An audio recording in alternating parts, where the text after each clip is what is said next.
সঙ্গীত তারকা মইনুল আহসান নোবেল। বারবার আলোচনার সমালোচনায় এসেছে তার জীবনের অন্ধকার দিক।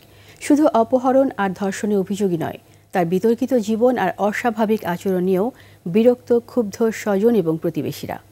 সোহেল তালুকদারের ক্যামেরায় বিস্তারিত দেখুন মাহতাব মিনহাজের প্রতিবেদনে। ওয়ালটন আবারও মিলিনিয়ার অফারে ওয়ালটন ফ্রিজ কিনে আপনিও হয়ে যেতে পারেন মিলিয়নিয়ার।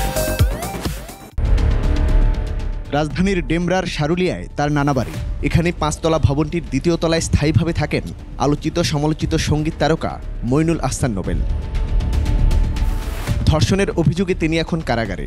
মামলার এজাহারে ধর্ষণের শিকার নারী অভিযোগ করেছেন ৭ মাস ধরে এই বাড়িতে আটকে রেখে তাকে একাধিকবার ধর্ষণ করেছে নোবেল।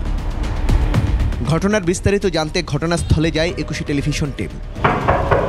শুরুতে ঘরে প্রবেশের অনুমতি না দিলেও পরে মেলে অনুমতি। নোবেলের পরিবারের কোনো সদস্যকে না পাওয়া গেলেও দেখা মেলে তার খালাতো ভাই মিশাল সহ অন্য বন্ধুদের। ঘটনার ব্যাপারে আনুষ্ঠানিক ব্রিফিং করবেন, এজন্য কেউ কথা বলেননি ক্যামেরায়।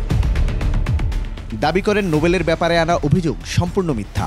তাদের উপস্থিতিতেই বিয়ে হয় নোবেল এবং অভিযোগকারী নারীর। ঘরে থাকা আলামত দেখিয়ে দুজনের মধুর সম্পর্কের বিষয়টি প্রমাণের চেষ্টা করলেও ব্যর্থ হন তাদের বিয়ের কাবিননামা দেখাতে। তবে নোবেল এবং ওই নারীকে নিয়ে কথা বলেন এলাকার লোকজন। আর মাঝে মাঝে দেখি টার্মিটালেও চলে ফিরে ইদারিং কি আর তার এত অধপতন সেটা আমরা বলতে পারি। এলাকার মানুষ আমরা তাকে গর্ব করতাম, এখন দিন দিন তার অপরিবর্তন কেন সেটা তো আমরা বলতে পারি না। পুলিশ বলছে প্রাথমিকভাবে বাদীর অভিযোগের সত্যতা মেলায় আইনের আওতায় নেওয়া হয়েছে নোবেলকে। অভিযোগ যে বিষয়গুলো এসেছে এগুলো অত্যন্ত গুরুতর অভিযোগ। এই অভিযোগগুলো আমরা তদন্ত করছি। এটা মামলার ফলাফলের উপর নির্ভর করবে এবং পরবর্তীতে বিজ্ঞ আদালত যে নির্দেশনা দেন আমরা সেই নির্দেশনা মোতাবেক কাজ করব। ব্যক্তি নোবেলের বিষয়েও জানতে চাওয়া হয় ভবনে থাকা আত্মীয় সহ এলাকাবাসীর কাছে। কথাই বলবো না, ওরে নিয়ে আর কি আমরা কথা বলতে চাই না।